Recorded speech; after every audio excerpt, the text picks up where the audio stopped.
कभी ऐसा महसूस हुआ है कि हमारी जिंदगी की कहानी शायद बचपन में ही लिखी जा चुकी थी, कि रास्ते में मिलने वाले कुछ अजीब से संकेत असल में हमारे मुकद्दर का नक्शा थे? आज की इस विवेचना में हम एक ऐसे ही असाधारण बचपन की कहानी को देखेंगे और पता लगाएंगे कि कैसे ये शुरुआती निशानियां हमारे असली आध्यात्मिक रास्ते को उजागर कर सकती हैं।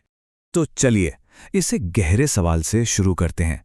क्या हम अपनी जिंदगी का रास्ता खुद चुनते हैं, या हमारी आत्मा को वो रास्ता पहले से ही याद होता है और हम बस उसे दोबारा खोजते हैं?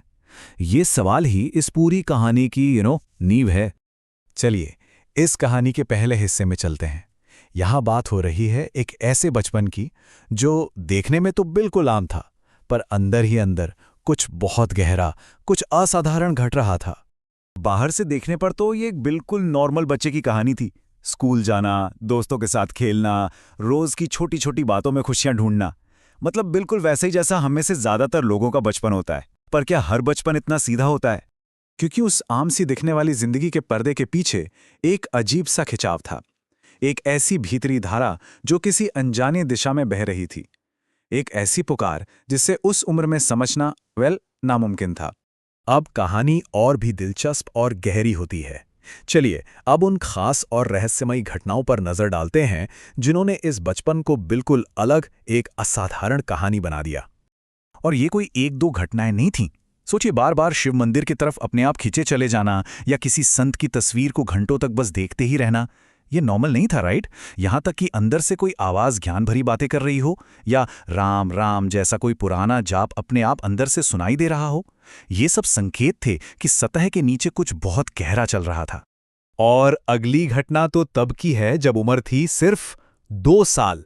सोचिए, इस उम्र में तो दिमाग अभी बन ही रहा होता है, ज्यादातर यादें तो वैसे ही मिट जाती हैं, तो जो यादें रह जाती हैं वो अक्सर कुछ खास होती हैं। जरा इमेजिन कीजिए, सिर के ठीक ऊपर एक कोबरा फन फैलाए बैठा है और माँ दौड़कर आती हैं और बचा लेती हैं। सवाल ये नहीं है कि ये हुआ, सवाल ये है कि ये याद क्यों रह गया। शायद इसलिए कि ये सिर्फ एक हादसा नहीं था, बल्कि एक अदृश्य शक्ति के संरक्षण का सबूत था जिसे आत्मा ने सहेज कर रख लिया था। तो यहां हम देखते हैं कि कैसे दो दुनियाएं एक साथ चल रही थीं। एक तरफ था दोस्तों और परिवार के साथ एक आम बचपन, और दूसरी तरफ मंदिर की ओर एक अजीब सा खिंचाव और अदृश्य शक्तियों का संरक्षण, जैसे गहरे आध्यात्मिक अनुभव। दोनों बिल्कुल अलग, फिर भी एक ही जिंदगी का हिस्सा।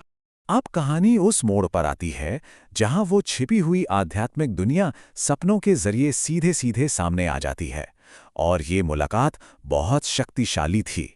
एक ऐसा सपना आया जो सपना था ही नहीं, वो असलियत से भी ज्यादा सच्चा और साफ था, और ऐसे अनुभव जिंदगी की दिशा ही बदल देते हैं। सपने में वही संत सामने बैठे थे जिनकी तस्वीर थी, और फिर जो हुआ वो कमाल था। उनके दिल से एक दिव्य रोशनी, एक ज्योति निकली और बच्चे के दिल में समा गई, और फिर ठीक वैसी ही एक ज्योति बच्चे के दिल से निकलकर वापस संत के दिल में चली गई। ये एक आत्मिक लेनदेन का, एक तरह की आध्यात्मिक दीक्षा, एक पवित्र शुरुआत जो आत्मा के रास्ते को जगा देती है। और ये दैवीय मार्गदर्शन यहीं पर नहीं रुका। एक और सपने में शिरडी के साईं बाबा ने दर्शन दिए और माथे पर सफेद चंदन का तिलक लगाया, जो आशीर्वाद और सुरक्षा का एक और बहुत शक्तिशाली प्रतीक माना जाता है। तो इन सभी रहस्यमयी घटनाओं का मतलब क्या था? चलिए अब इस पूरी आध्यात्मिक रूपरेखा को, इस स्पिरिचुअल ब्लूप्रिंट को समझने की कोशिश करते हैं, जहां हर पहेली का टुकड़ा अपनी सही जगह पर आकर बैठता है। तो देखिए, हर संकेत का एक गहरा मतलब था। मंदिर की ओर जो खिंचाव था वो थे पिछले जन्म के संस्कार, यानी वो गहरी आदतें जो हमारी आत्मा अपने साथ लाती है। संत की तस्वीर से जो जुड़ाव था वो गुरु के साथ आत्मा का कनेक्शन था। कोबरा से बचना वो दैवीय संरक्षण था। राम का जाप वो एक अधूरी साधना थी जो इस जन्म में फिर से शुरू हो रही थी। और वो ज्योति का लेन देन और साईं बाबा का तिलक, ये दीक्षा और कृपा का संकेत था, जिसका सीधा सा मतलब है आध्यात्मिक जागृति और दैवीय आशीर्वाद। तो जब हम इन सभी बातों को एक साथ जोड़कर देखते हैं तो एक ही नतीजा निकलता है। ये किसी नई यात्रा की शुरुआत नहीं थी, ये एक लाइन इस पूरी कहानी का सार है।